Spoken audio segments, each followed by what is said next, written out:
دیکھیں وہ ان کا اپنا خانہ کعبہ ان کا دعوے کے مطابق ہے. اللہ کہتا ہے وہ مسلمانوں کا خانہ کعبہ ہے.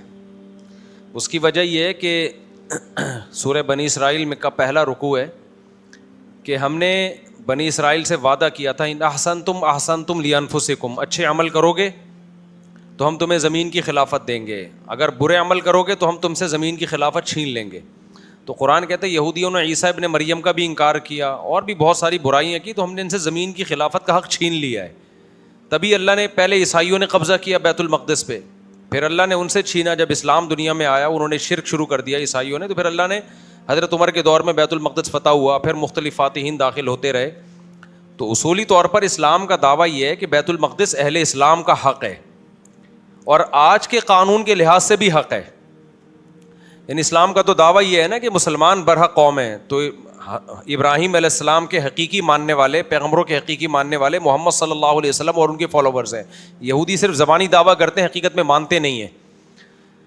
تو اس لحاظ سے بھی بیت المقدس مسلمانوں کا حق ہے، اور اس لحاظ سے بھی حق ہے کہ جب ایک پوری دنیا میں ایک معاہدہ ہو گیا، ملکوں کی باؤنڈری کھنچ گئی کہ اب کوئی ملک کسی دوسرے ملک میں تجاوز نہیں کر سکتا، تو اس میں اس معاہدے کے مطابق بھی بیت المقدس فلسطینیوں کا تھا. تو یہودیوں نے اس لا کی مخالفت کی ہے. یونائٹڈ نیشن میں آج بھی زیادہ تر ووٹ فلسطینیوں کے حق میں جاتے ہیں، صرف امریکہ اور یو کے جو ہے وہ اس کی مخالفت ویٹو کر لیتا ہے. تو آج دنیاوی لا کے لحاظ سے بھی فلسطین مسلمانوں کا ہے، تو یہودی کا کسی لحاظ سے دعویٰ بنتا نہیں ہے اس پہ.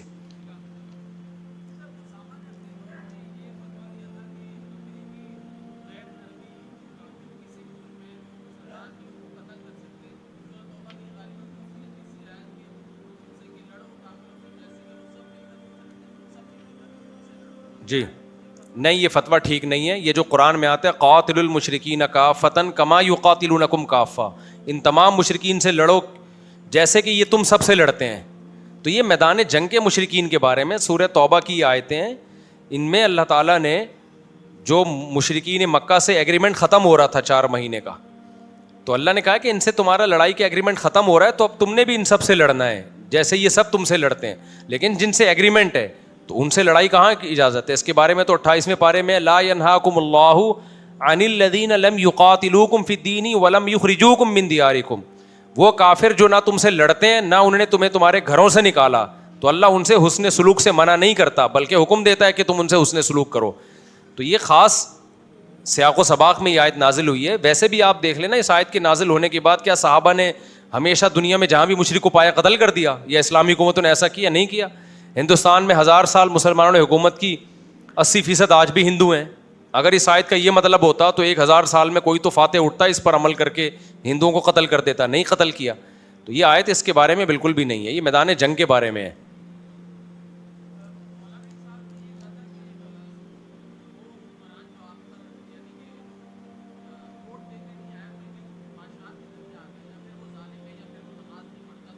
ہاں بالکل غلط کہا ہے. بخاری مسلم کی صحیح حدیثیں ہیں، اسمعوا واطیعوا ولو سلط علیکم رجل حبشی کأن رأسہ ذبیبہ. آپ نے فرمایا سنو اور اطاعت کرو. یہ بخاری کے الفاظ ہیں جو میں پیش کر رہا ہوں آپ کے سامنے. ولو سلط، ایک سیکنڈ ادھر، اگرچہ تم پر مسلط کر دیا جائے ایک حبشی غلام. غلام بادشاہ بننے کا اہل نہیں ہے، امامت کا اہل نہیں ہے، تو بادشاہ بننے کا اہل کہاں سے ہو گیا؟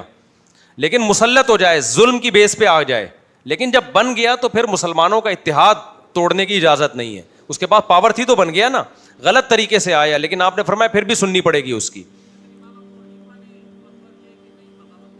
نہیں، یہ بات غلط ہے.